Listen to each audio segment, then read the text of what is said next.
Bonjour les amis de Radio Camino.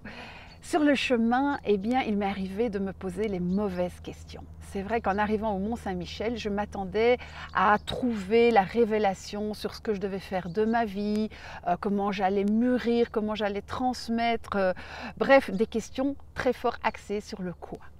Et curieusement, ce que le chemin m'a offert, c'était d'abord de comprendre qui j'étais, comment je fonctionnais, qui il y avait quand on se libère de toutes ces fausses identités et que l'on expérimente la marche en toute liberté pendant presque 3 mois.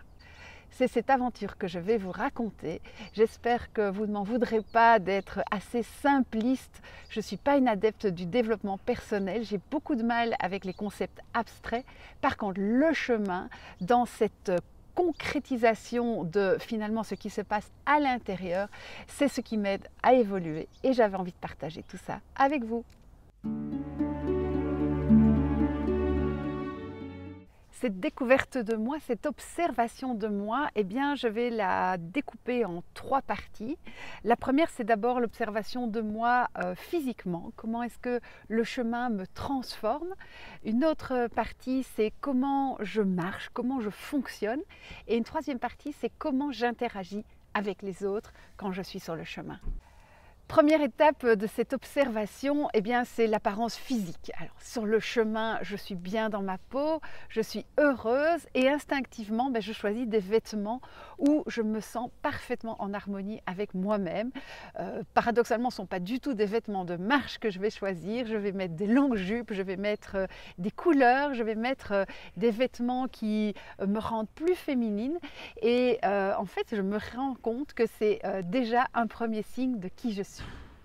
Un deuxième point qui est intéressant, ce sont ces cheveux. Alors, je n'aime pas mes cheveux. C'est la seule partie de moi que je n'aimais pas avant le chemin. Et c'est la seule partie de moi qui triche puisqu'ils étaient bien colorés depuis déjà une vingtaine d'années.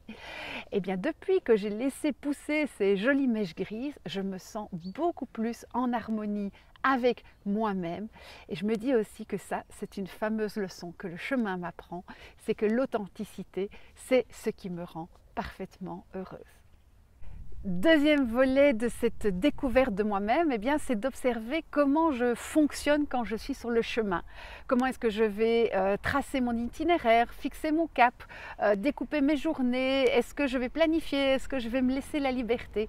Tout ça, ce sont des choses qui vont me permettre de comprendre comment je fonctionne réellement dans ma vie. Quelques exemples des apprentissages de ce cheminement. D'abord, c'est qu'il m'a fallu 3 semaines avant de trouver le cap que j'allais suivre pendant ce chemin. Je me suis donné 3 semaines pour arriver au Mont-Saint-Odile et là, paf, la décision était évidente, je devais aller au Mont-Saint-Michel. Pour moi, c'est important de me laisser ce temps de maturation, de décantation et de ne pas prendre des décisions trop vite. Mais une fois que j'ai pris la décision, je suis convaincue que c'est la bonne et là, je vais droit au but.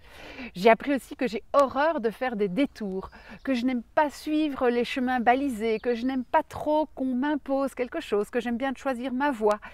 J'ai appris aussi que j'adore découvrir l'inconnu, que je n'aime pas préparer, que je n'aime pas anticiper, parce que pour moi, l'inconnu, c'est ce qui donne le plus de piment à ma vie. Troisième volet de cette observation de moi sur le chemin, c'est dans ma relation à l'autre. Ça a été intéressant parce que en fait ici il y avait très peu de monde sur le chemin, mais j'ai eu une très belle relation avec vous qui m'avez envoyé des commentaires suite à mes vidéos. Et c'est là que j'ai réalisé que pour moi, il n'y avait de sens dans la vie que dans la transmission de ma joie, de l'espoir, de l'authenticité. Et j'ai vraiment envie de continuer dans ce chemin, de montrer que la peur n'a pas sa place dans nos vies, de montrer que la fraternité existe encore dans notre monde, de montrer qu'on peut vivre en harmonie avec la nature, que la simplicité, ça rend heureux. En fait, tout ça, c'est ma façon à moi de continuer à perpétuer les cadeaux que j'ai reçus du chemin. Et voilà, encore une fois, merci le chemin, merci à vous de m'écouter et puis je vous dis à bientôt pour d'autres vidéos. Ciao!